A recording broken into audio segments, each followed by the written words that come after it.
Bonjour les investisseurs, j'espère que vous allez tous bien. On est parti pour une vidéo d'analyse technique aujourd'hui. 41 sociétés de qualité que j'ai sélectionnées pour leurs fondamentaux, plus Ruby pour faire le suivi.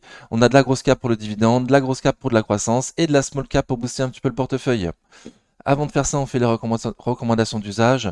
Et n'hésitez pas à mettre un pouce si vous appréciez ce genre de vidéo pendant que je fais les recommandations. Je vous rappelle que je ne suis pas un professionnel ni un conseiller financier, mais un simple amateur qui cherche à partager sa passion. En aucun cas, je vous invite à répliquer les positions de mon portefeuille. Formez-vous et faites-vous vos propres convictions. Il y a beaucoup de choses gratuites sur Internet, donc il n'y a aucune raison de ne pas se former. Vous êtes seul responsable de vos investissements, du choix des positions et donc des plus-values et des moins-values qui vont avec. Ok, donc on commence comme d'habitude par mon sentiment de marché. Mon sentiment de marché, c'est qu'on est très haut actuellement sur le CAC. On ne paraît pas très cher, il n'y a pas de bulle, dans le sens où il n'y a pas de bulle, mais on paraît quand même très très haut. On espère une consolidation de marché, un repli de marché, pour pouvoir se positionner à des prix plus intéressants. Aujourd'hui, les meilleures entreprises sont parfaitement bien valorisées. C'est en lien avec leurs magnifiques publications, hein. Les bénéfices des entreprises n'ont jamais été aussi élevés. Donc les prix du CAC 40 semblent justifiés. Mais pour nous, il n'y a pas d'opportunité particulière pour l'instant. Il y a eu on est dans une sorte de rotation sectorielle entre les big et les small caps. Donc les small caps sont un prix qui semble toujours intéressant pour du long terme. On vient de passer très récemment le milieu de son canal haussier de long terme, mais de très très peu. Donc on est en belle tendance haussière sur le CAC Small, contrairement au CAC 40. Donc une petite rotation sectorielle. Les personnes ont fait des gros bénéfices sur les big caps, et là, ça en allège un petit peu. Les sociétés un peu chères, très bien valorisées, pour aller sur des sociétés beaucoup moins chères, pour lesquelles il y a plus de potentiel, surtout s'il y a bien une baisse de taux. Christine nous a promis une baisse de taux pour le mois de juin, ça devrait être bénéfique pour les small et les mid cap notamment. Donc les gens se positionnent par rapport à ça et en plus valident leur grosse plus-value sur les big cap pour prendre moins de risques sur des small. Ok, sur le CAC 40 en données journalières, on voit un double bottom. Donc c'est une figure de retournement haussière. Donc on vient de passer la ligne de coup aujourd'hui sur ce double bottom. On va avoir un objectif graphique du coup aux alentours des 8316 points avec un double bottom sur le CAC 40. À voir si on arrive bien à valider le comblement du gap baissier à 8137,98 €. Ça serait un signe de plus, comme quoi on pourrait aller plus haut sur le CAC 40. Ok. Et on va essayer de voir du coup sur les sociétés qu'on va regarder s'il y a ce double bottom sur les sociétés et s'il est plus fort sur les sociétés que sur le CAC 40, ça voudrait dire qu'il y a plus de force sur cette société-là, sur cette société que le CAC 40. Et au contraire, si le double bottom est moins beau ou plus en tendance baissière, il y aura moins de force que sur le CAC 40. Ok, donc on va regarder. Air Liquide, de long terme, ça donne ça. Donc très très bien, magnifique tendance haussière de long terme, Air Liquide. L'une des actions préférées des investisseurs français particuliers. On semble être un peu cher sur Air Liquide, mais il y a une distribution d'actions gratuites qui va avoir lieu au mois de juin. On lui arrive très très prochainement. Tous ceux qui ont un multiple d'actions de 10 sur Air Liquide auront une action gratuite, ce qui fera baisser leur prix de revient unitaire de 10% également. Donc il faut prendre ça en compte actuellement quand on regarde Air Liquide. Mais la tendance baissière à court terme est quand même baissière. Depuis 2 jours, ça monte bien, avec un volume manquant aujourd'hui, mercredi pardon, 8 mai. Donc à voir. Je pense qu'on va être tenté du coup la résistance oblique baissière. Aujourd'hui à 188,32 € environ. 188 € plutôt 48, pardon, pour demain, jeudi 9 mai. Donc à voir si on arrive à passer cette résistance oblique baissière. Le prix semble un peu cher. Mais il faut bien oublier, voilà, faut pas oublier qu'on aura un 10% de PRU en moins si on en achète 10 ou si on a un multiple de 10 sur Air Liquide. Il y a deux théories qui s'affrontent sur Air Liquide pour savoir à quel moment l'acheter. La première, ce serait de l'acheter tout de suite en prenant en compte ces 10% de, de réduction du prix de revient unitaire quand on aura l'action gratuite. Le risque avec cette stratégie, c'est qu'on achète un peu cher et qu'après le détachement de l'action gratuite, ça baisse. Et que du coup, on soit obligé soit de se renforcer à la baisse, soit de patienter le temps de revenir à notre prix de revient unitaire. Deuxième théorie, ce serait donc du coup d'attendre le détachement de l'action gratuite et d'espérer y voir une tendance baissière après ce détachement de l'action gratuite. Mais le risque, c'est du coup, avec cette stratégie, c'est de ne jamais rentrer sur un liquide. En tout cas, pas pour l'instant. Il semble pas y avoir d'opportunité particulière si on ne prend pas en compte ces 10% de réduction du prix de revient unitaire si on a un multiple de 10. Donc à voir, à surveiller. RSI tout juste à 50 aujourd'hui, mercredi 8 mai, mais sans trop de volume. Ça accumule que très très légèrement. Airbus, de long terme, ça donne ça, donc très très bien, magnifique. On semble être un peu cher de nouveau sur Airbus. Comme toutes les magnifiques sociétés, aujourd'hui, elles sont très bien valorisées. Il ne semble pas y avoir d'opportunités particulières, sauf les sociétés qui ont des soucis personnels, entre guillemets, soucis à court terme. Je pense à Kering notamment. Voilà, mais toutes les sociétés de très belle qualité semblent être très bien pricées. Donc Airbus, c'est pareil, on semble même être un peu cher. On a ce double bottom sur le Airbus, pour lequel on n'a pas encore passé la ligne de coup. Je verrai plutôt la ligne de coup sur les 163,16 €. Bon.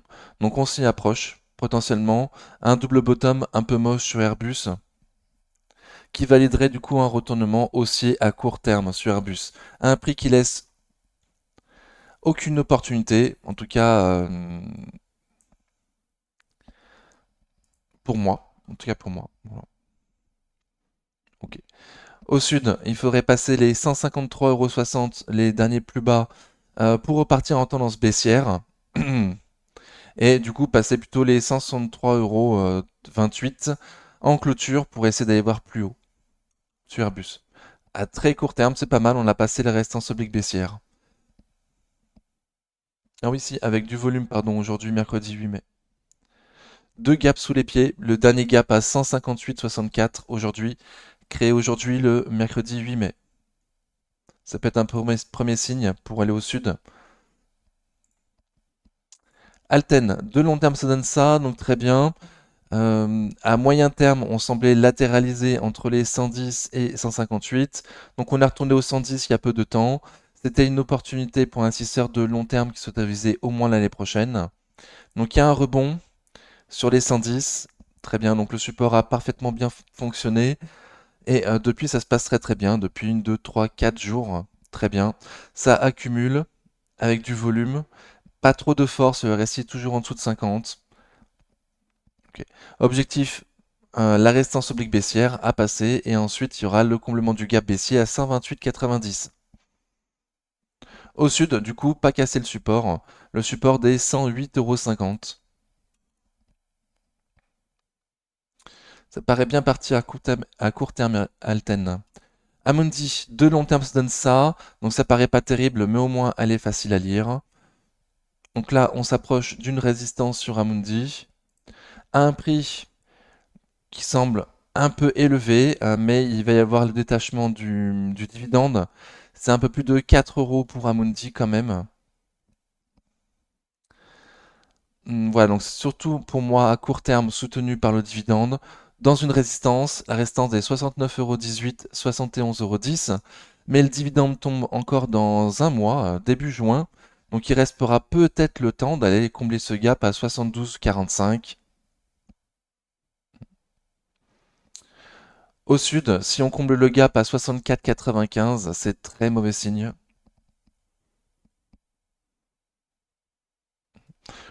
Bon, déjà, si on casse la moyenne mobile court terme, ça sera déjà un début de très mauvais signe, hein. Aujourd'hui, à 66,66 € sur Amundi, à un prix qui semble un peu cher, mais ça peut encore continuer à monter, vu qu'il y a 4 € de dividendes qui vont tomber dans un mois. ASML Holding, de long terme, ça donne ça, donc magnifique, super. L'un des plus forts PER que je regarde, ASML. Oups, je suis peut-être un peu fort, hein. Donc on était dans une consolidation très récemment, à court terme, avec un double bottom également sur ASML. Ligne de coup à passer sur le 859,50 €. Voilà. Et on avait un support du coup entre 810 et 818. À ne pas casser le support. Et potentiellement, au passage d'une ligne de coup, d'un double bottom, pas hyper propre, mais quand même, au passage des 860 €.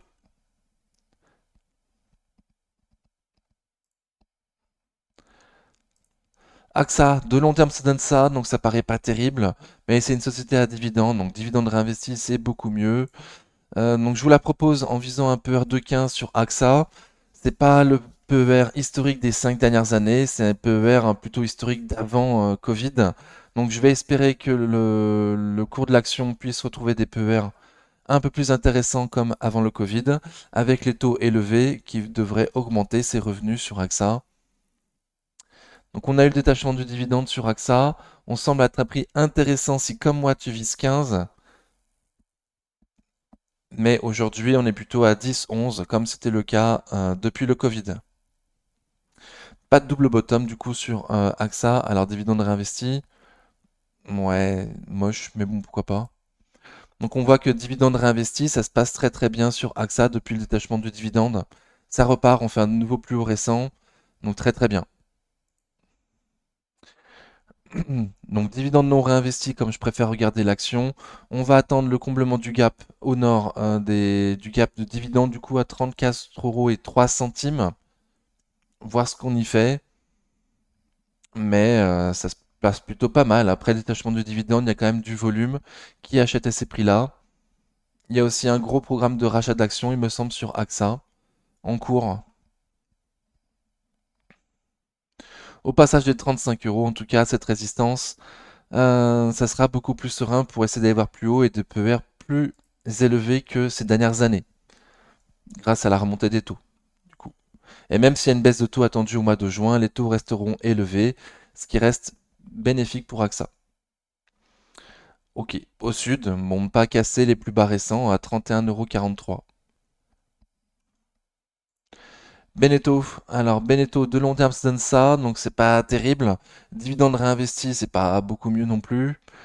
Et c'est la seule société pour laquelle je vise pas un PER juste sur Beneteau, mais je vise un PER bas, vu qu'elle est extrêmement cyclique et que régulièrement on va très très bas. Par contre, c'est la dernière fois qu'on va la voir. Elle a sorti ses résultats cette semaine, ou la semaine dernière, je sais plus. Mais en tout cas, j'ai pas aimé. C'était nul, c'était franchement nul. En plus, j'aime pas l'idée d'avoir un PER bas. Je préfère que toutes mes sociétés, je préfère vous dire que je vise un PER juste parce que c'est une magnifique société en belle tendance haussière.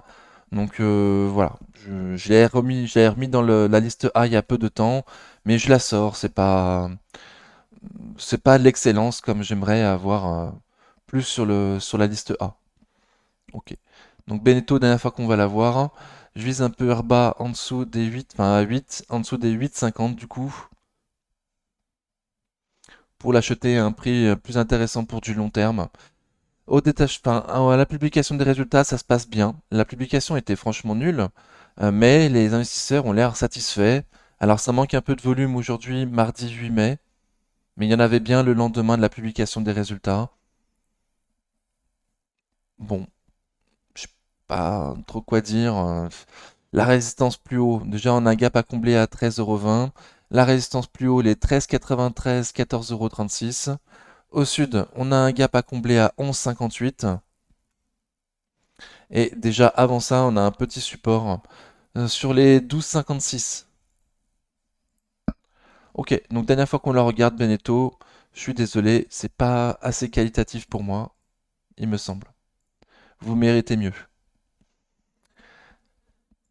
Capgemini, de long terme ça donne ça, donc très très bien. On semble être un prix plutôt juste sur Capgemini si on ne prend pas en compte l'année prochaine.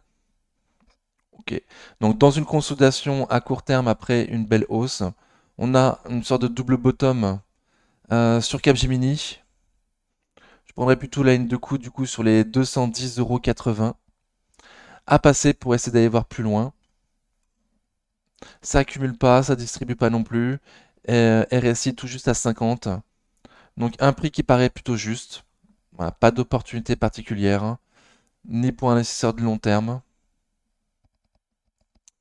Voilà, il me semble que le risque est trop important au vu du peu de gains estimés pour l'année prochaine. Ça manque un peu de volume certains jours, donc à voir si ça passe du coup la ligne de coup sur les 210,70 €. Dassault Systèmes, de long terme, ça donne ça, donc magnifique, super. Par contre, elle semble chère, Dassault Systèmes, elle semble très très chère. Elle se paye à plus que 30 fois les bénéfices, alors qu'il y a beaucoup moins de croissance qu'avant. Moi, ça me paraît pas super juste. On était sous résistance oblique baissière, que là, on a passé depuis 2 jours. Sans trop de volume, ces 3 derniers jours. Donc, on a passé une résistance oblique baissière sans volume, à un prix qui semble cher. On a un gap baissier à combler pardon, sur les 38,48 €. On s'en approche très très fort. Au-dessus, il y aura MM200 jours à passer aujourd'hui à 40,17 €. Et au sud, on attend toujours le comblement du gap haussier à 34,98 €. Donc à court terme, ça semble pas mal, mais sans volume, ça veut pas dire grand-chose. Ça paraît extrêmement cher. Il me semble pas qu'il y ait d'opportunité particulière au niveau du prix sur Dassault Systèmes. Et graphiquement, ça semble quand même dangereux. Vaut mieux attendre une belle construction. Chacun de voir. Edenred, de long terme, ça donne ça, donc très très bien. Dans un canal haussier de long terme, qui du coup est plus propre, dividende réinvesti, à un prix qui laisse une petite opportunité. En tout cas, surtout pour un investisseur de long terme qui viserait 2025, on vise 60 € de prix juste sur Edenred. Attention aux casseroles judiciaires en cours. On pourrait y voir également une sorte de double bottom sur Edenred, avec une ligne de coup à passer à 46,98 € pour la valider. Donc sur le CAC, on semble avoir passé la ligne de coup, mais pas sur Edenred. Donc elle est moins forte que le CAC. Ça manque de volume ces derniers jours. Le prix semble intéressant, mais graphiquement, c'est plutôt moche. Graphiquement, c'est plutôt moche. Avec une casserole judiciaire en Italie à surveiller pour peut-être l'année prochaine. Ok. Donc Honor, comblement du gap à 48,58, très bon signe. On se retrouve dans une résistance qui a déjà bien fait résistance il y a peu de temps. Donc on aura le temps de se revoir d'ici là, passer les 50 €. Et au sud, il ne faudrait pas faire de nouveau plus bas récent. Donc ne pas aller sous les 43,76. Déjà casser les 44 €, ça voudrait dire casser le canal haussier de long terme, dividende réinvesti. Tout à fait. Equasens, de long terme, ça donne ça. Donc c'était magnifique jusqu'en janvier 2021. Depuis février 2021, c'est moche. C'est une tendance baissière dans un canal baissier, à un prix qui laisse une petite opportunité pour cette année et l'année prochaine. Mais la publication des résultats n'était pas terrible. Alors aucune idée de où va aller le cours de l'action après cette sortie de résultats. Résultat moins bon que prévu pour ce premier trimestre, mais le management toujours confiant sur l'année pour faire une petite progression du chiffre d'affaires malgré tout. Le management toujours confiant pour 2025, mais il réitère pas sa promesse de croissance à 2 chiffres. Voilà, mais une petite opportunité quand même sur Equasens au niveau du prix, une petite opportunité. On est tout juste à mes 20% de marge de sécurité pour ceux qui viseraient 2025, l'année prochaine. Donc le haut de son canal baissier pour l'année prochaine. Ok. Donc dans une résistance, il faudrait passer M de son jour dans un premier temps à 62,15 € pour essayer d'aller voir plus haut. Ça voudrait dire faire des plus hauts récents et passer M de son jour, donc très très bien. Et au sud, si on passe les 56 €, 55,80 €, c'est très mauvais signe, on passe cette résistance sur Equasens dans lequel on est. Gros volume à la sortie des résultats, un gros volume. Volume légèrement supérieur à la moyenne des 20 derniers jours à la sortie des résultats et une tendance plutôt baissière du coup à la sortie des résultats qui distribue un petit peu avec une baisse du RSI même si on est toujours au-dessus de 50. Donc ça continue à latéraliser. Pour l'instant, on n'a rien cassé sur Equasens. Hmm, voilà, mais aucune idée d'où ça va aller à court moyen terme. Et sur Luxottica, ça, de long terme, ça donne ça, donc magnifique, très très bien. On semble cher sur Essilor Luxottica avec déjà un PER élevé. Donc personnellement, je trouvais pas ça juste de voir un PER encore plus élevé sur Essilor. Pour moi, il y a une petite euphorie sur Essilor. On a mis 3 ans à passer cette résistance qui aujourd'hui devient support. Et au passage de cette résistance, il y a eu une petite euphorie. Donc là, on consolide cette petite euphorie. On a un support sur lequel on a clôturé seulement une fois en dessous et après on s'est bien repris avec du volume le lendemain. Donc le support des 200,60 € à ne pas casser, ce serait mauvais signe. On l'a cassé qu'une seule fois et on s'est bien repris le jour suivant. Mais à un prix qui paraît très très cher, qui laisse aucune opportunité sereine pour moi pour l'investisseur de long terme. C'est que mon point de vue. Si on passe les plus hauts récents, hop, 210,85 €, 211,90 €, j'aurais eu tort. Il y a encore du potentiel haussier, mais pour l'instant, j'y crois pas trop trop. Donc ça latéralise après une belle consolidation, après une belle hausse. Donc la consolidation est belle, hein, est plutôt belle, hein, mais trop cher, trop cher. RSI vite fait au-dessus de 50, ça accumule pas, ça distribue pas. Un volume parfois manquant ces derniers jours. Eurofin scientifique de long terme, ça donne ça. Donc c'était magnifique jusqu'en août 2021, depuis septembre 2021, c'est une tendance baissière. Comme beaucoup de sociétés secteur santé, il y a une bulle lors du Covid. Donc là, on semble avoir cassé cette bulle. On a été retrouver un support oblique de long terme. On a pratiquement rebondi dessus. C'était en octobre 2023. Depuis, bah, on latéralise sur Eurofins à un prix qui semble un peu cher, qui semble un peu cher, avec un peu vert de vin. Donc bon, donc on avait passé une boîte par le nord, c'était un faux signal, on l'a réintégré. Bon, ouais.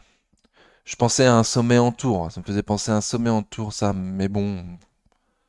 Je préférais voir une boîte.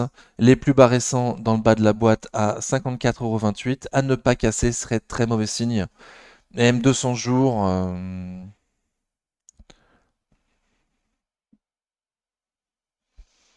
bah, si on casse M200 jours, déjà à court terme à 55,43 € aujourd'hui, ce serait très mauvais signe. Ok, une tendance baissière plutôt à court terme sur Eurofins, à un prix qui laisse aucune opportunité a priori à court terme pour l'investisseur, même à long terme. Donc à voir comment on sort de cette figure sur Eurofins. Euronext, de long terme, ça donne ça, donc très bien, très facile à lire. Euronext, oui. Alors à court terme, donc tendance haussière à long terme, tendance haussière à long terme. À moyen terme, on est plutôt à latéraliser, mais à très court terme. Donc déjà, il y a une petite opportunité au niveau du prix. Moi, je la vois bien finir sur les 95 € pour la fin de l'année. C'est mon espoir, mais attention, je suis dessus. Mais j'ai bien aimé cette journée d'aujourd'hui, là, mercredi 8 mai sur Euronext. Gros volume qui nous fait passer la résistance oblique baissière. Donc très très bien. Ça accumule, RSI qui devient fort à 59. Objectif comblement du gap à 87,45 dans un premier temps. Et ensuite faire de nouveaux plus hauts récents. Donc viser les 89 € à court terme au nord. Ok, ça semble très très bien l'Euronext. Gros volume qui accumule, qui passe une résistance oblique baissière, qui finit au plus haut de la journée. On a encore de l'espace au niveau des Bollinger. Ça paraît super config sur Euronext, avec un petit peu de potentiel fondamental. FDJ, de long terme, ça donne ça. Donc c'est plus propre, dividende réinvesti. On voit un beau support sur les 30 € sur FDJ. On a eu le dividende. Ah oui, on a eu le dividende. Donc le prix laisse une petite opportunité sur FDJ. Et encore plus si on prend en compte l'acquisition de Kindred qui devrait se finaliser d'ici la fin de l'année. Au détachement du dividende, c'est toujours en tendance haussière, un dividende réinvesti, donc très très bien. On la regarde dividende non réinvesti, ça paraît plus mitigé avec cette consolidation aujourd'hui, mercredi 8 mai. Mais une petite opportunité au niveau du prix quand même.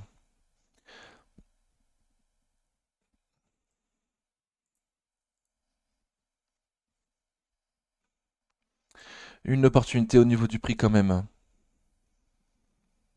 C'est un peu chiant parce que ça a cassé M200 jours aujourd'hui, mercredi 8 mai sur FDJ. M200 jours à 34,23 €. On est toujours sous la moyenne mobile court terme à cause de ce dividende, mais qui a été détaché. Mais dividende réinvesti, c'est toujours très très beau et on est toujours au-dessus de la moyenne mobile court terme.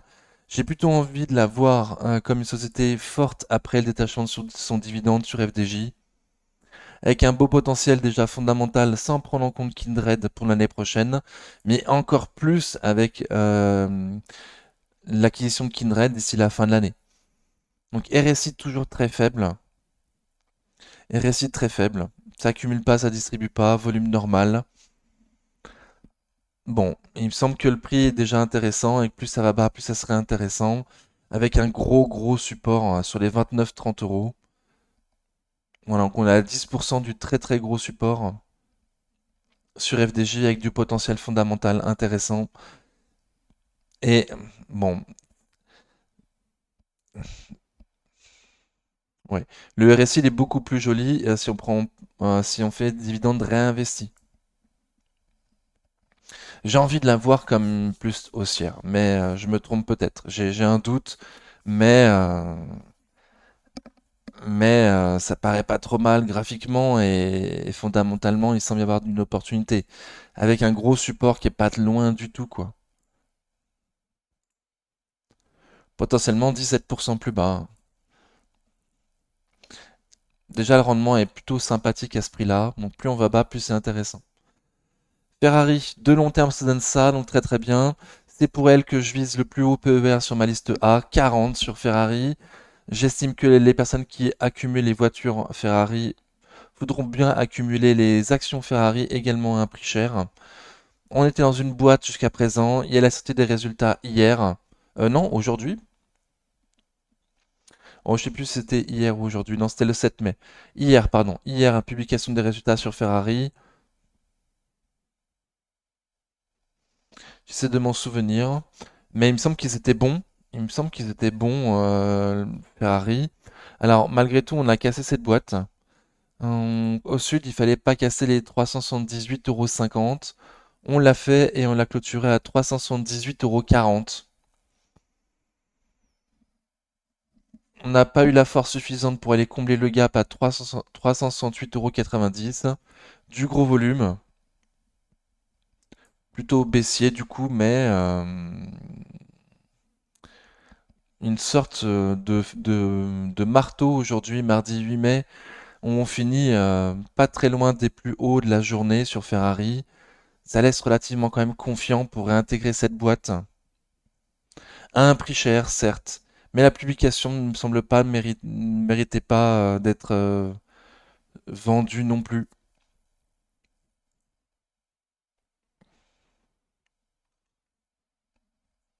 Voilà. Donc aucune idée où ça va aller Ferrari, mais pour l'instant ça semble quand même relativement fort, hein, relativement. On est sous la moyenne mobile court terme, RSI il est faible en dessous de 50. On a quand même fait une grosse bougie bien moche le mardi 7 mai à la sortie des chiffres. Mais je sais pas, j'ai envie d'y croire. Oula, particulière cette vidéo, hein. Je suis désolé, je suis en vacances, plutôt en mode détente du coup. GTT, de long terme ça donne ça, donc magnifique.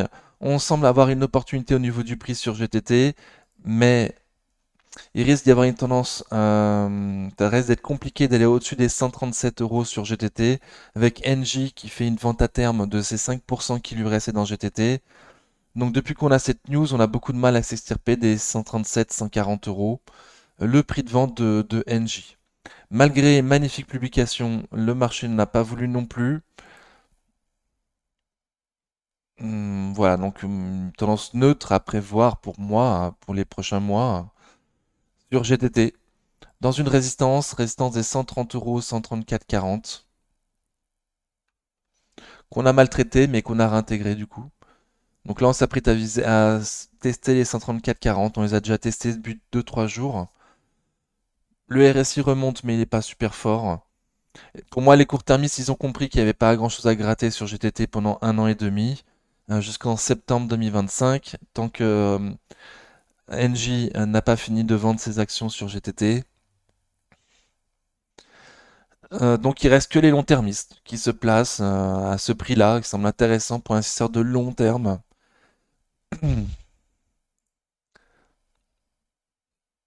Mais voilà, mais qui sont pas non plus omnibulés par leur, pas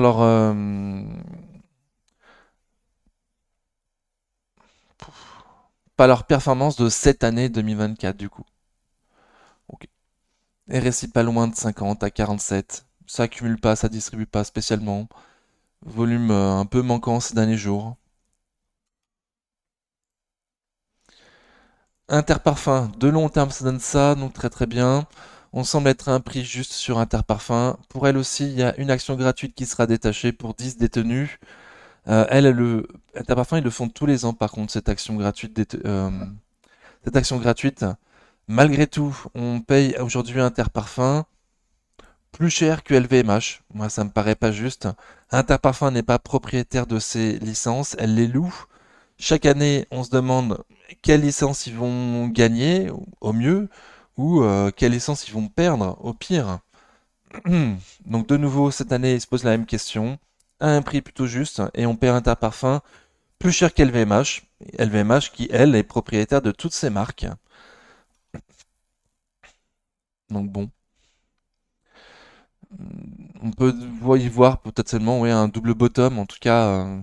Non, pas vraiment du coup, pas vraiment. Dans l'esprit peut-être, mais on n'a pas la deuxième jambe de hausse sur Interparfum. Donc ça montre bien un accès de faiblesse, contrairement au CAC sur Interparfum.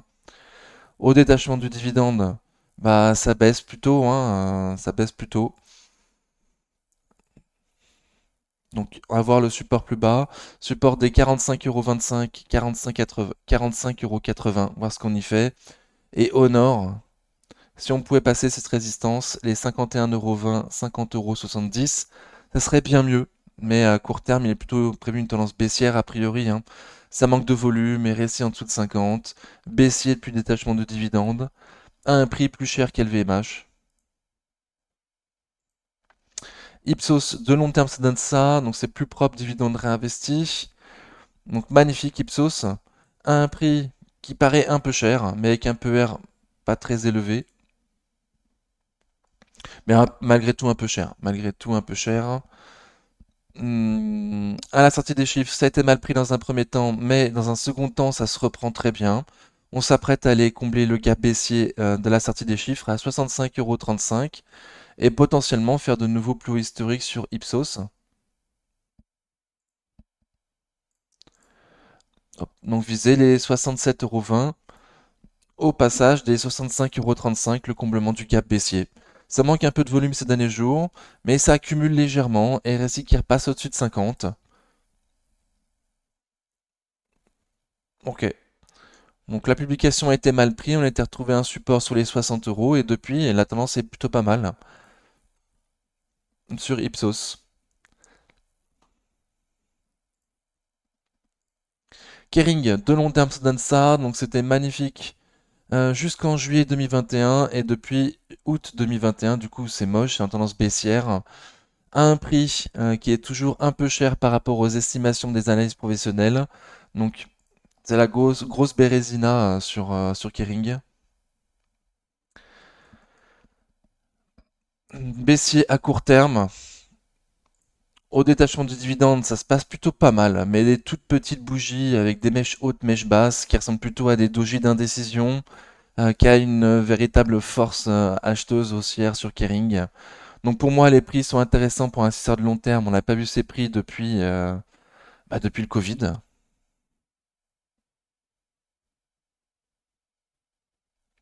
C'est ça. Donc depuis le Covid, et au plus bas même. Non, mais c'est depuis le Covid. Ok. Ok, mais Gucci va pas bien. Gucci va pas bien. Les premiers trimestres étaient pourris. Le management nous a dit attention, deuxième trimestre sera de nouveau pourri. On attend le rebond seulement à partir du deuxième semestre, avec des ventes de Gucci encore moins bien que prévu. Toutes les marques, pratiquement, à part les lunettes, qui perdent des parts de marché.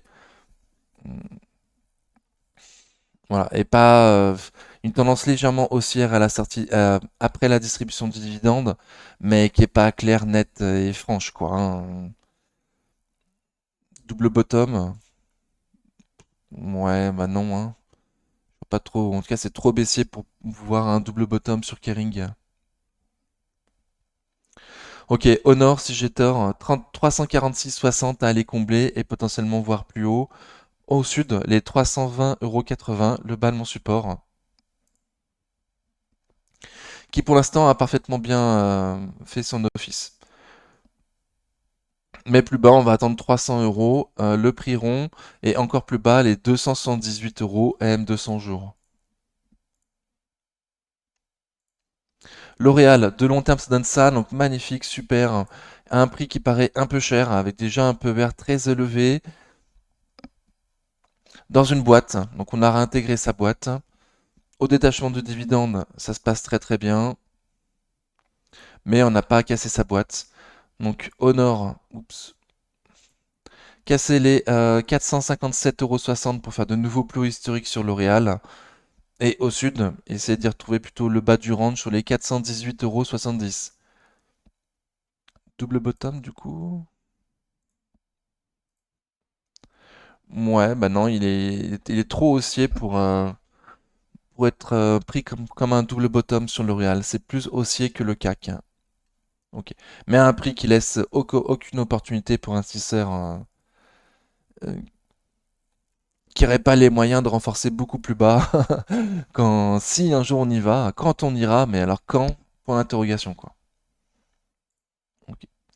LVMH, de long terme, ça donne ça, donc magnifique. On semble être à un prix juste sur L'Oréal, sur LVMH, pardon, on semble être à un prix juste sur LVMH. On était sous résistance oblique baissière à court terme. Là, depuis deux bougies, on semble avoir passé. Mais de nouveau, sans force, sans belle bougie verte, hein, avec des grandes mèches hautes ou basses, suivant les journées. Donc, pas de force particulière sur LVMH, pas de force particulière. À part le fait quand même qu'on a eu la force de ne pas aller voir M200 jours. On a eu tellement de force qu'on n'a pas été testé M200 jours. On a rebondi de façon pas très convaincante avant de l'avoir touché. Et un double bottom très écrasé, qui semble pas beau et qui donne pas un objectif haussier très très important. Ok, donc au nord, déjà passé les 800 € et c'est clôturé au-dessus. 800 €, ça pourrait être cette ligne de coup d'ailleurs pour ce double bottom. Ça manque un peu de volume et récit un peu faible, ça n'accumule pas ni distribue. Non, aucune force sur LVMH. Aucune force. Très peu de force, pardon. Très peu de force. Mais pas de force faiblesse non plus, hein. Pas de faiblesse non plus. Pernod Ricard, de long terme, ça donne ça, donc très bien.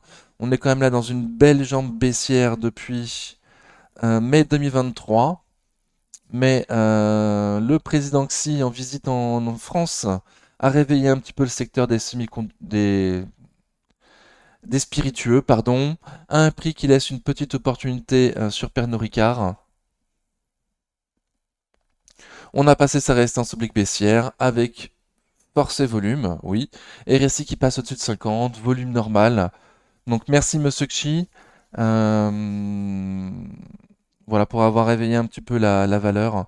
On aurait pu aussi voir un double bottom sur Pernod Ricard avec une ligne de coup passée à 147,45 €, oui, 147,45 €.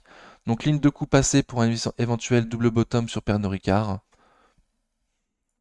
Objectif pas très très loin.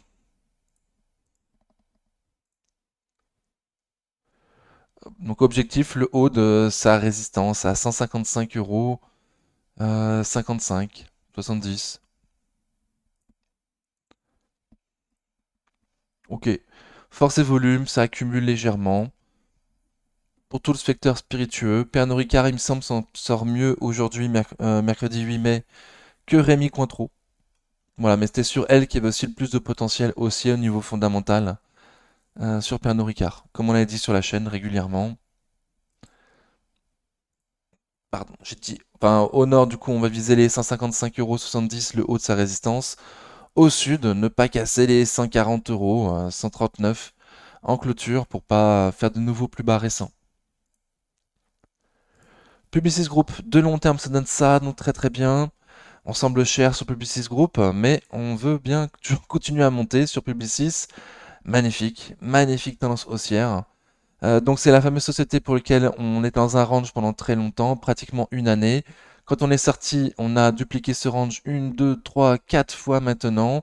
Et à chaque fois, le marché nous a montré qu'il voyait la même chose que nous.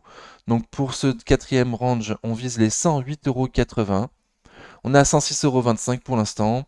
Ça se passe très très bien. À la sortie des résultats, ça a été un petit peu laborieux, mais depuis une quinzaine de jours, ça se reprend très très bien. En direction des 108,80. Au sud, casser l'essence serait un très très très mauvais signe.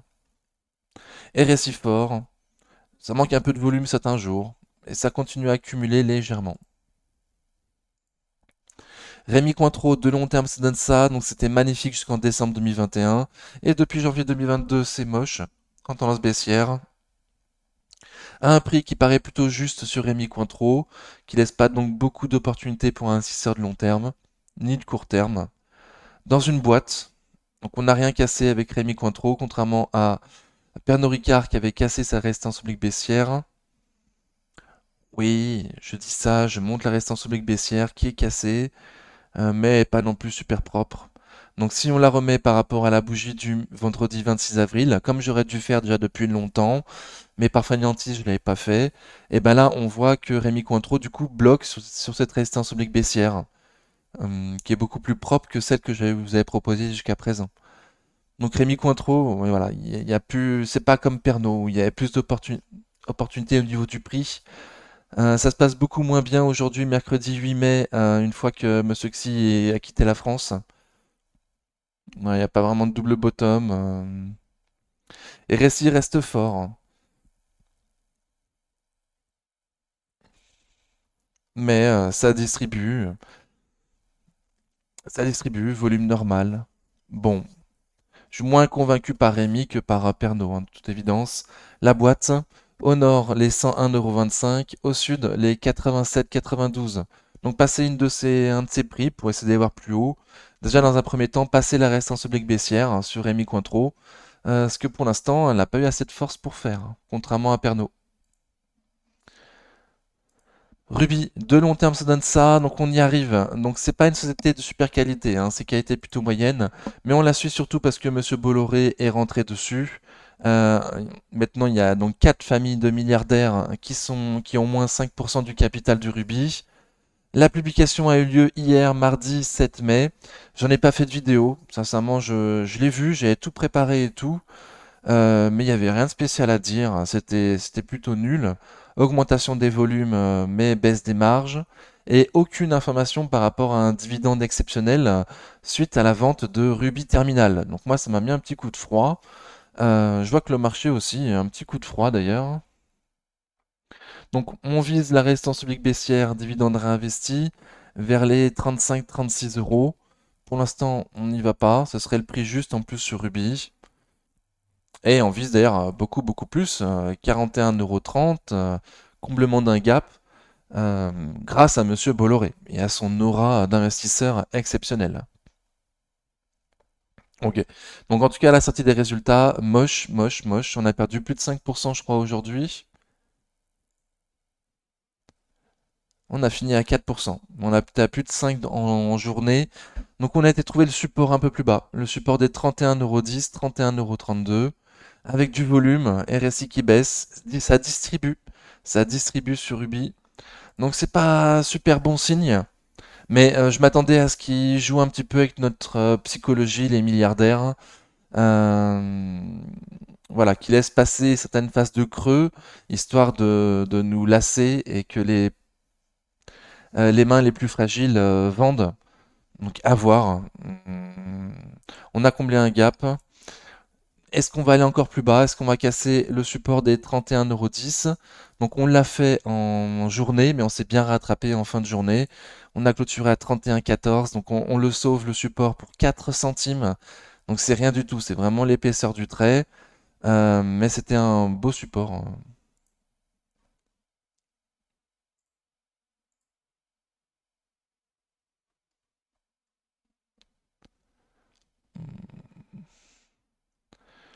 Bon, bah, elle était plus proche, bref, c'est un beau support. Et, le marché l'a vu, comme moi, a priori.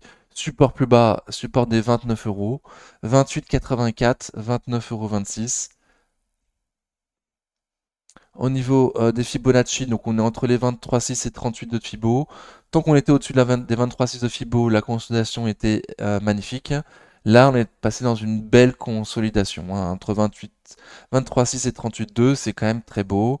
Si on casse les 38,2, ça restera beau.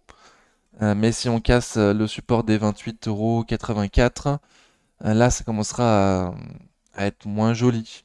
Potentiellement, aller jusqu'au 61,8 de Fibonacci de la consolidation, à 28,28 €. S'il y a un gap à combler exactement à ce niveau-là également.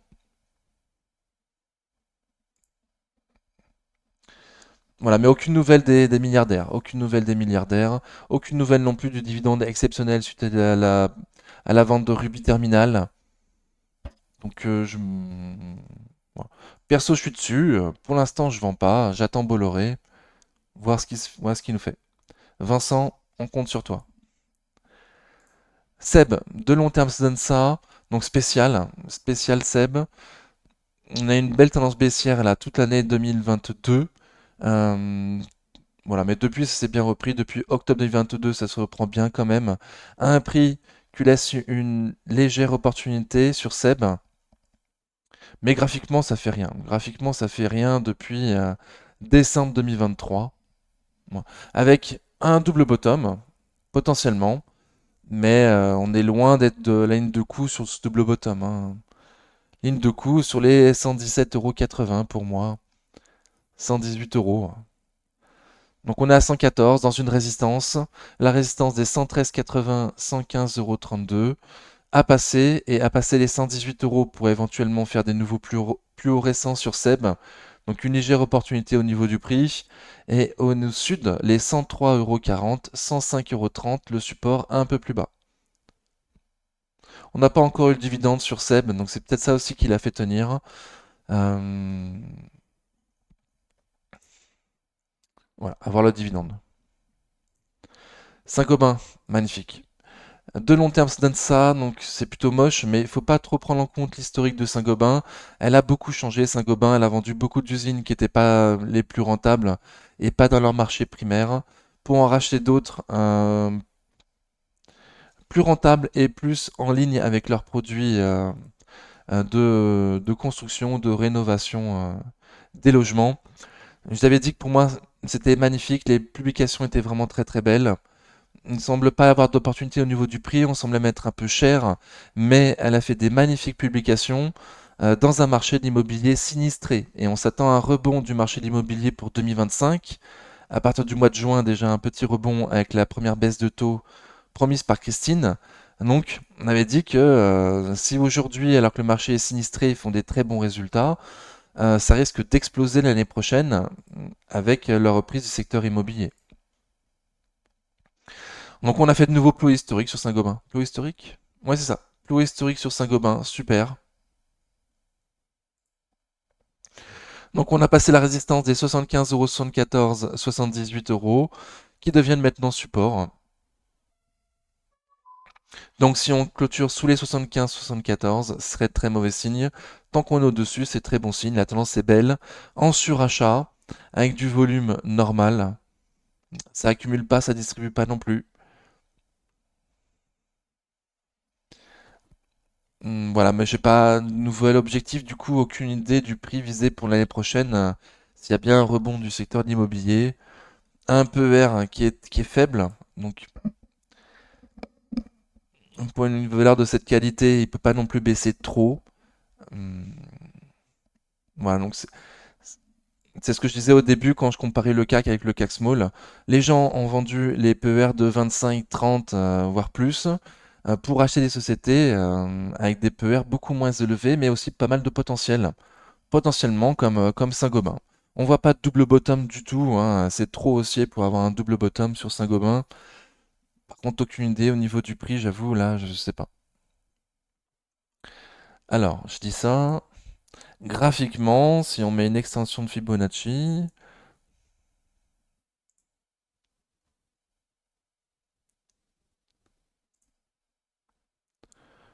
on a pratiquement atteint les 38,2 d'extension de Fibonacci aujourd'hui à 79,60 €. Les 50% de Fibo sur les 82,56. Mais est-ce qu'il n'y aura pas une consolidation entre-temps ou est-ce qu'on va y aller en ligne droite? Aucune idée. Et la marge de sécurité non plus, aucune idée. Hmm, voilà, donc compliqué, hein, mais pas cher. Compliqué, mais pas trop cher. Alors on vise 2025 maintenant, c'est sûr, hein, mais bon, je sais pas trop quoi dire. On en avait parlé avant, disant qu'il potentiellement c'était magnifique avec les magnifiques publications, quoi. Sanofi, de long terme, ça donne ça.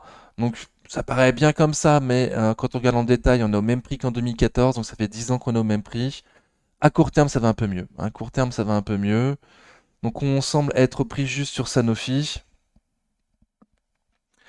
Pas de double bottom. Pas de double bottom. Ça a été trop haussier pour voir un double bottom sur Sanofi. Ça manque de volume ces derniers jours. Ou un prix qui semble juste. J'espère qu'on aura la force d'aller tester les plus hauts récents là. Je suis dessus. Je suis un peu dégoûté. Les 96 € à passer pour essayer d'aller voir le comblement du gap à 100,16 €. Mais pour cette année, ça semble être un peu juste au niveau fondamental pour avoir la force d'y aller. Bon, à court terme, c'est haussier. À court terme, c'est plutôt pas mal. On a repris de nouveau M200 jours aujourd'hui, mercredi 8 mai sur Sanofi. On va y croire, on va y croire, je veux y croire. Mais ça manque de volume, hein. Il y a un gros dividende qui va tomber dans pas longtemps. Donc peut-être que c'est ça aussi seulement qui fait tenir l'action Sanofi. À voir son orientation après le détachement du dividende sur Sanofi. J'ai peu d'espoir, malheureusement. Schneider Electric, de long terme, ça donne ça, donc magnifique, très très bien. De toute évidence, mes prix ne sont pas bons. Elle continue à monter, Schneider Electric, elle continue à monter. On a été dans une boîte qu'on a passée, elle a sorti des chiffres, très très bien. Donc on a fait de nouveaux plus haut historique sur Schneider. Je vais changer mon PER. J'ai longtemps hésité, mais je vais le changer. Hum, ça me paraît que le marché veut viser plus haut. Donc j'ai pris un PER juste comme étant un PER de 22, mais pour la prochaine publication, prochaine vidéo d'analyse technique mercredi 15 mai, je prendrai en compte un PER de 25 sur Schneider. Au vu de la forte croissance, au vu de du magnifique management qui a pris un super tournant pour l'entreprise Schneider, beaucoup plus dans la tech que le grand, avec beaucoup plus de logiciels, des marges bien meilleures, hein. 30% du chiffre d'affaires qui vient de la vente de logiciels.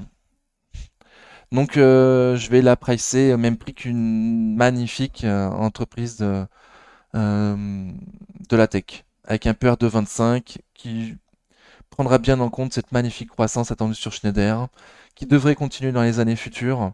Schneider Electric fait économiser de l'énergie à ses clients, donc c'est un secteur d'avenir. Et l'énergie, c'est de l'argent, donc on fait économiser de l'argent à ses clients. Le marché veut aller plus haut. Le marché veut aller plus haut, donc je vais la valoriser avec un PER de 25 pour la prochaine vidéo. En cas de retour sur les plus hauts historiques, hein, les 218,05, potentiellement un pullback pour après repartir. RSI très très fort, volume un peu manquant ces derniers jours, mais aujourd'hui, mercredi 8 mai, très beau volume, qui fait envoler l'action, ça accumule légèrement. Voilà, je pense avoir vu trop bas sur Schneider. Soitec, de long terme, ça donne ça, donc très très bien. Alors très très bien, non, pardon, très spécial, hein. C'est plutôt haussier depuis 2016, mais baissier depuis décembre 2021. Le management nous a averti de faire de gros investissements pour ces 2 prochaines années, ce qui va baisser fortement les bénéfices de l'entreprise pour les 2 prochaines années. Voilà, mais c'est pour prévoir la croissance future encore plus forte. Donc il paraît,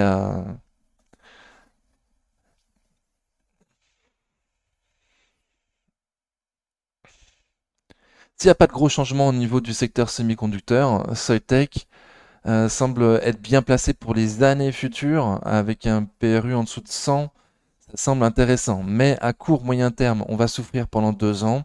Donc à court moyen terme, à quel prix au plus bas on pourra aller, aucune idée. Personne ne pourra jamais le dire.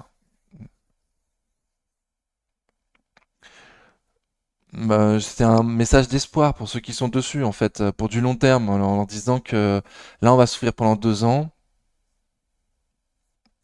mais qu'il y a de fortes chances qu'on soit bien au-dessus des 100 euros dans les prochaines années, une fois que ces gros investissements seront faits, quoi. Mm. Donc, à plus court terme, on est sous résistance oblique baissière, on latéralise après une forte chute. Donc, on va aller tester la résistance oblique baissière, là, très très prochainement. Les bougies sont pas des grandes bougies vertes haussières où on finit au plus haut de la journée. Non, c'est plutôt des bougies un peu moches, un peu plates, avec mèche haute, mèche basse, des bougies d'indécision plus qu'autre chose. En manquant de volume, un RSI qui est toujours pas à 50, ça a quand même accumulé. Mais voilà la résistance oblique baissière, hein. Demain, sur les 97,50 €. Si on arrive à la passer, mais j'attends pas d'explosion haussière sur Soitec, hein. Si Dieu le veut, peut-être aller combler le gap à 120,20 €, mais je m'attends à souffrir pour 2 prochaines années. Du coup, ça me semblerait élevé comme prix, 120 € pour les 2 prochaines années. Hmm. Plus bas, le support est 78,15 €, 82,80 €. Un support de long terme, ainsi qu'un M200 mois. Hmm. Et double bottom, s'il y en a un, il est vraiment très très plat, quoi. Soprasteria Group, de long terme, ça donne ça, donc très très bien. On semble avoir une petite opportunité au niveau du prix sur Saint-Gobain pour l'investisseur de long terme qui viserait 2025. Et une petite opportunité, une toute petite pour un investisseur de court terme. Alors, à court terme, on était en tendance baissière, on a été trouvé un support plus bas, le support des 205,40 €. Il a parfaitement joué son rôle de support, très très bien. Depuis, petit rebond, on passe une résistance oblique baissière, très très bien. Avec un RSI qui monte, mais on est toujours en dessous de 50, avec du volume manquant, mais ça accumule quand même un petit peu. Donc on va les retenter la boîte, potentiellement au nord, comblement du gap à 225 euros, et au sud, du coup, le support des 205,40 € à préserver. Un double bottom plutôt baissier, trop chelou sur Soprasteria, donc je prends pas en compte comme double bottom. Plus faible que le CAC, a priori. Avec volume un peu manquant, mais une opportunité pour un investisseur de long terme au niveau du prix, en tout cas à surveiller. Oui, ok. ST Micro, de long terme, ça donne ça, donc exactement comme Soitec, en tendance haussière depuis 2016. On s'attend une année noire sur STM, on s'attend une année noire. À court terme, alors à court terme, trop chelou, hein, ça a augmenté la veille de la sortie des résultats parce que Texas Instruments, oui, avait sorti des bons chiffres et tout le monde a pensé que peut-être, non, pas des bons chiffres, des chiffres tout pourris, mais des perspectives plutôt réjouissantes. Donc tout le secteur des semi-conducteurs avait monté en se disant peut-être que ce sera la même chose pour les autres fabricants de semi-conducteurs hein, comme STM.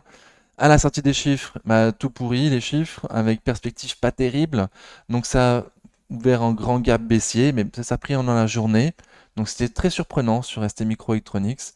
Mais au final, c'est les vendeurs qui ont gagné. On a été voir les plus bas récents sur STM et même faire de nouveaux plus bas récents en ligne de clôture sur STM. Hier, Infineon publie ses résultats, tout pourri les résultats, tout pourri, tout pourri. Et le marché des semi-conducteurs s'est emballé. Alors, franchement, j'ai pas compris. Moi, je vais faire mon cas à Dylan, mais il a pas compris. Il a pas compris. Et aujourd'hui, voilà, là, c'est retombé. Et on a oublié. Ça s'appelait comment déjà Infineon. On a oublié Infineon. On repart au sud. Année noire sur ST Microelectronics, année noire.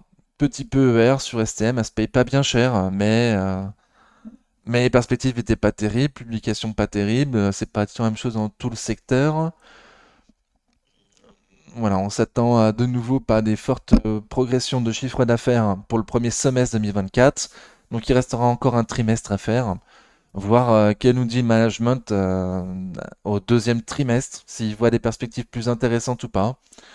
STM, on pourrait du coup lui voir un double bottom, oui, avec une ligne de coup bah, sur les 39,64 € en clôture. Mais on est très très loin, quoi. On n'y me prend même pas la direction, donc bon. On a fait un plus bas que le précédent. Tendance baissière affirmée sur STM. Malgré toutes les entreprises du secteur semi-conducteur, enfin, je sais pas, à chaque fois qu'il y a une publication, le marché s'est emballé. Alors aucune idée de savoir pourquoi. J'ai pas bien compris, quoi. Franchement, j'ai rien compris. Mais certains ont bien compris que c'était une opportunité pour vendre, hein, ça continue à distribuer. Voilà, le sud, le support, 35,21 €, 35,46 €. Encore un trimestre à souffrir, hein, et peut-être même toute l'année, hein. Voilà. Mais pour ce trimestre-là, ça paraît pas bien parti, hein. Bon, je passe. Ouh là là. Sword Group, de long terme, ça donne ça. Donc, bon, ça a l'air assez spécial, mais une société qui fait souvent des gros dividendes, qui est très généreux avec ses actionnaires. Des dividendes exceptionnels. Donc, les dividendes réinvestis, c'est quand même beaucoup plus beau. J'ai mis qu'un seul support sur Sword Group, hein, parce qu'il me semble qu'arriver dans ce support-là et en dessous, c'est une opportunité au niveau du prix. Donc, support des 36,80 au nord et 34,50 € au sud. Ouais, 36,80, c'est une opportunité pour un investisseur de long terme qui viserait minimum 2025.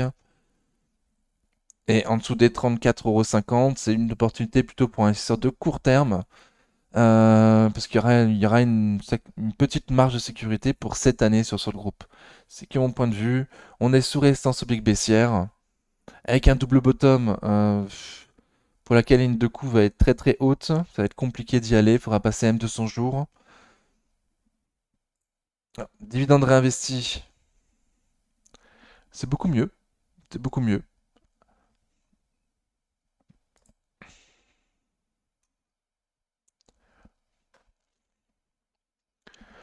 Bon, mais elle apparaît pas et recherchée sur le groupe.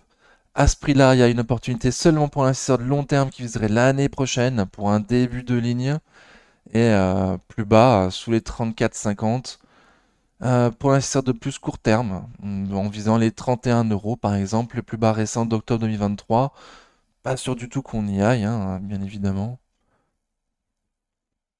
Mais ça paraît pas recherché sur le groupe. Il n'y a pas de dividende exceptionnel cette année. On est qu'au début de l'année, malgré tout. On est pratiquement à la moitié de l'année.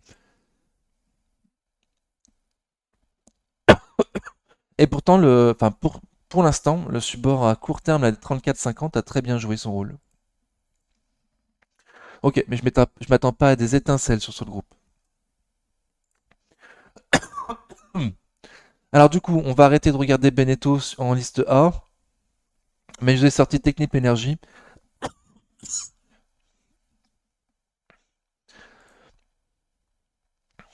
Il y a quelques temps déjà que je vous dis que pour moi, c'est ma plus grosse conviction de l'année, Technip Energy.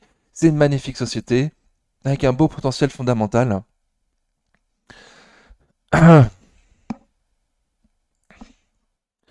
Aujourd'hui, on n'est pas très loin du tout d'un petit support, le support des 21,94, 22,12 €. Au sud, le support un peu plus bas, c'est 19,43, 20 €, donc le support des 20 €. Et au nord, on va viser les plus hauts historiques entre 24,14 € et 24,78 €. À court terme, on a passé une résistance oblique baissière, mais c'est pas non plus l'explosion sur Technip. Et c'est une de mes plus grosses convictions, mais il y a quand même une petite vade. Il y a une petite vente à découvert sur Technip Energy, donc des grosses têtes qui ont fait les plus hautes études et qui gagnent des millions à New York visent à la baisse sur Technip Energy pour une raison que j'ignore et que je comprends pas bien. Donc attention, mais on semble très sous-évalué. Enfin, pour moi, on semble sous-évalué sur Technip Energy, avec une forte croissance attendue pour cette année et les années futures, avec un PER de aujourd'hui, je crois qu'on se paye 10 ou 11 de PER, hein. peut-être 12, mais on se paye vraiment pas cher, quoi, au vu de la forte croissance attendue. Voilà, il y a quand même une vague que je comprends pas, mais au-delà de ça, moi, il me semble que c'est intéressant. Donc, je vais donner les supports. On se retrouvera d'ici est-ce qu'on casse les et qu'on aille en dessous des 10, des 20 euros, hein, certainement. Ok, je sais pas trop quoi dire. À court terme, c'est plutôt neutre qu'autre chose, quoi. Thales, de long terme, ça donne ça, donc magnifique. Secteur défense, je me suis rendu compte récemment que c'est l'entreprise secteur défense pour lequel je voyais le PER le moins élevé. Alors ok, c'est pas elle qui a plus de croissance attendue, Thales. Mais j'ai peut-être un biais d'ancrage sur Thales vu que les autres sociétés, je les connaissais pas et j'ai bien voulu prendre des PER plus élevés, alors que Thales, je la connaissais et que historiquement le secteur de Thales se paye beaucoup moins cher, hein. Je crois que de mémoire, le PER historique c'est plutôt vers les 15 ou 17, je sais plus. Et j'ai bien voulu monter à 20. Mais peut-être que tout ce qui est secteur défense, on va bien vouloir payer 25. Alors pour l'instant, j'en suis pas prêt. Contrairement à Schneider Electric, pour lequel la semaine prochaine, je vous aurai un PER de 25 sur Schneider. Thales, je suis pas encore prêt. Mais bon, dans le secteur armement, moi, il m'a semblé que c'était Rheinmetall qui avait plus de potentiel haussier. Pour l'instant, Thales me donne tort. Elle a cassé ses plus hauts historiques. Elle en fait de nouveaux plus hauts historiques. Donc, si on casse le support des 161,55, c'est très mauvais signe. Mais elle a encore fait de nouveaux plus hauts historiques aujourd'hui, mercredi 8 mai. En accumulant légèrement avec un RSI fort, avec un volume plutôt normal. Donc, pas de manque de volume. Ouais, c'est un nouveau plus historique. On a passé un canal, donc un canal qui n'était pas validé par 3 points. Donc, je peux difficilement le dupliquer. Euh, ok, je l'enlève du coup. Donc aucune idée de où aller, prochain objectif. Sincèrement, je sais pas. À un prix qui semble un peu cher, mais certains voudront certainement payer le secteur défense plus cher maintenant en visant la décennie et retrouver leur bille au minimum dans 10 ans, quoi. Au maximum, disons, dans 10 ans. Et au minimum, peut-être bien plus tôt si les tensions géopolitiques s'aggravent. Ok, Thalès. Donc, magnifique, magnifique graphique haussier, mais fondamentalement, j'ai du mal à trouver une opportunité, sauf à y viser un PER très élevé, ce qui historiquement n'est pas le cas, mais historiquement, il n'y avait pas de troisième guerre mondiale à nos portes, donc il paraît aussi justifié d'avoir un PER bien plus élevé maintenant qu'en période de paix. Voilà, je sais pas. Moi, je dois avoir un biais d'ancrage. J'ai du mal à passer plus haut mon PER sur Thalès. Pas d'objectif au niveau du prix. Je sais pas quoi vous dire. Très bizarre cette vidéo, très bizarre. Tamadar Group, de long terme, ça donne ça, donc très bien. Avec un double appui là sur les 60, ouais, les 61, 64 euros, donc très très bien. À un prix qui semble juste aujourd'hui, donc pas d'opportunité particulière sur Tamador. Devrait bénéficier de la baisse, ouais, de la baisse des taux, déjà en tant que small cap, et en plus avec le secteur immobilier qui irait bien mieux dans les prochains jours. On a sauvé le support des 80 euros. Donc on est dans une boîte avec le bas de la boîte sur les 80 euros qui ont été sauvés. Très bien. Depuis, on fait un petit rebond. On est à 84 euros. Donc on a gagné 5%. Enfin, ça manque de volume certains jours, sans accumuler des masses. Un petit peu, mais pas des masses. Et Récifort, lui, il est bien au-dessus de 50. Il n'y a pas d'opportunité. Enfin, au niveau du prix, ça semble plutôt juste. Voilà. Avec un potentiel haussier au mois de juin avec la baisse des taux, plus la reprise du secteur immobilier. Peut-être qu'on va vouloir voir plus haut du coup pour 2025. Pour l'instant, j'anticipe pas. C'est- Et ça anticipe pas non plus des masses sur Tamador. Pas de double bottom en vue.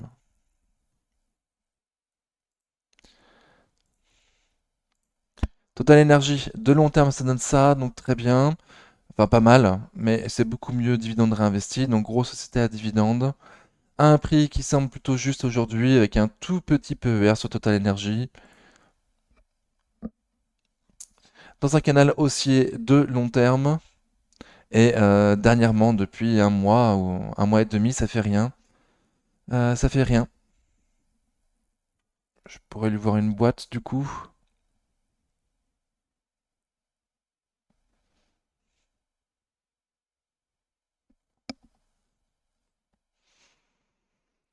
Non, je sais pas trop comment la voir. Bah, ça latéralise sur Total, ça latéralise. Moi aussi, je vais mettre une boîte du coup. Hop.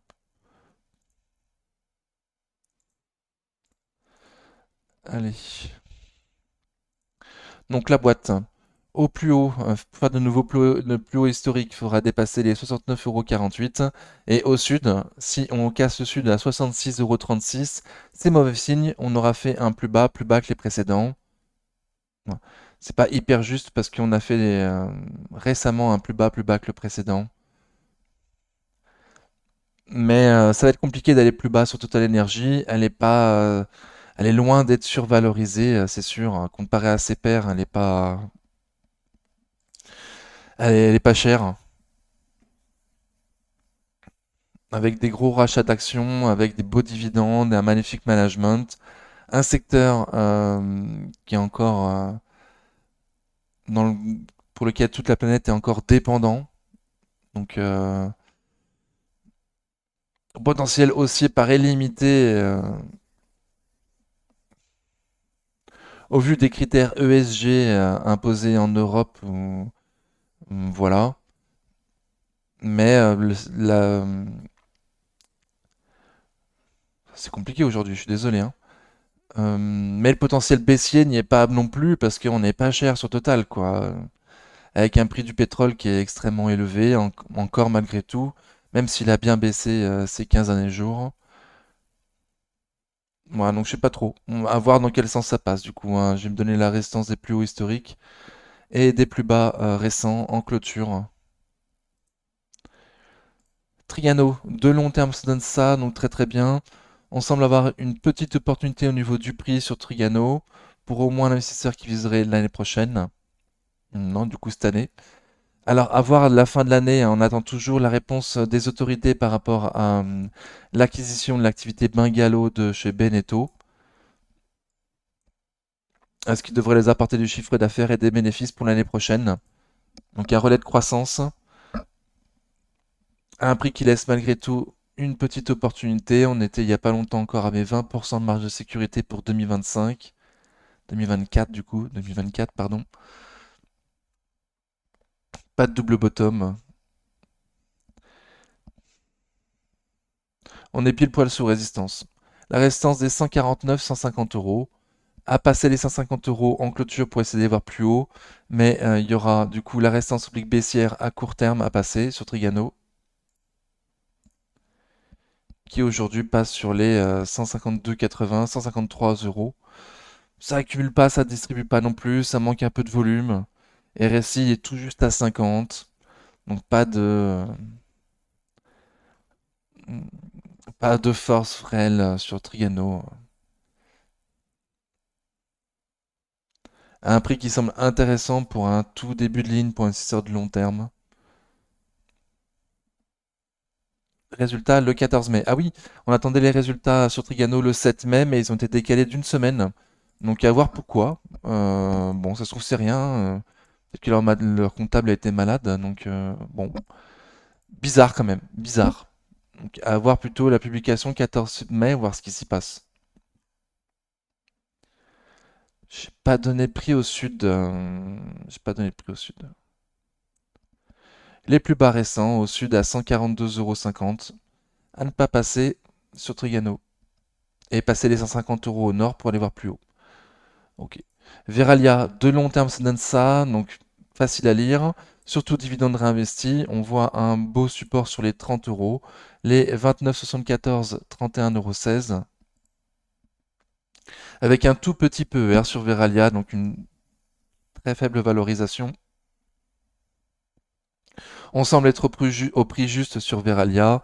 On attend surtout le gros dividende qui va bientôt tomber. J'attends de voir la distribution de dividendes pour voir dans quel sens on va aller. Moi, je suis pas sûr qu'il y ait énormément de force sur Veralia après détachement de ce dividende. Voilà. Longtemps, on a galéré. Et là, pour moi, il y en a plein qui ont touché des dividendes, qui là veulent les réinvestir sur les sociétés qui n'ont pas encore versé leurs dividendes, dont Veralia. Alors, j'ai pas la date, euh,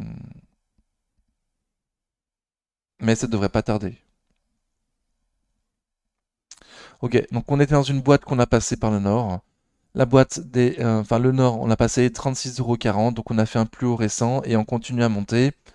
Encore une fois, attention, il n'y a pas d'opportunité a priori pour moi particulière à ces prix-là et détachement de dividendes très prochainement. Donc attention. À voir la date du détachement des dividendes du coup pour voir ce qui s'y passe après. J'ai pas donné le prix du coup, je donne rien du tout. Vidéo très très spéciale. Vinci, de long terme, ça donne ça, donc magnifique, super. Par contre, au niveau du prix, bon, on semble être pratiquement au prix juste, on est légèrement en dessous. Pour l'entreprise qui n'a pas énorme de croissance, donc pas énormément.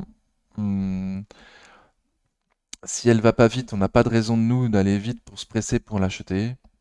Oups. Ok. On a rebondi à court terme là sur le support des 110 euros, les 110,11 €, 111,36 €.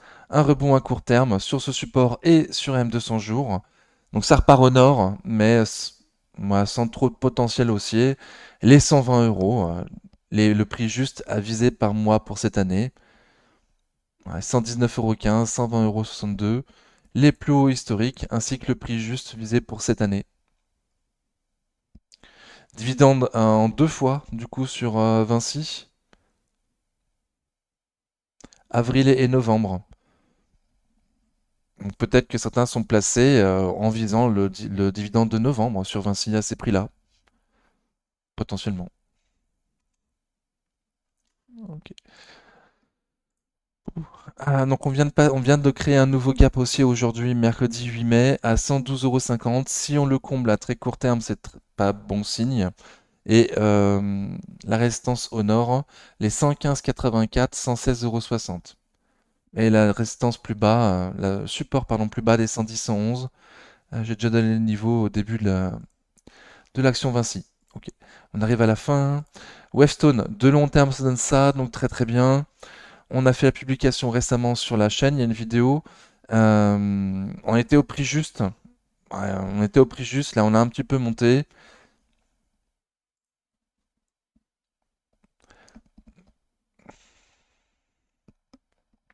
Donc le potentiel haussier semble limité.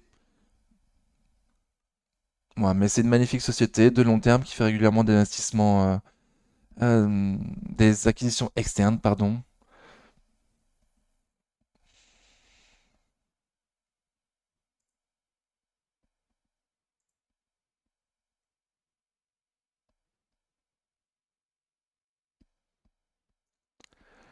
Donc dans une résistance. Ok. Donc la résistance des plus hauts récents sur les 58,80 € à passer pour essayer d'aller voir plus haut les 63 euros, 64 même, les plus hauts historiques en clôture.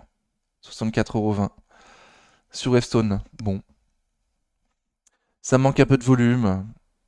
Les chiffres étaient très très bons, mais il n'y a pas d'opportunité particulière pour un investisseur de long terme. Le potentiel haussier semble relativement limité. Bon, je vise quand même 65 € pour l'année prochaine, hein, certes. Euh, mais ça fait un peu plus de 10% par rapport au prix actuel.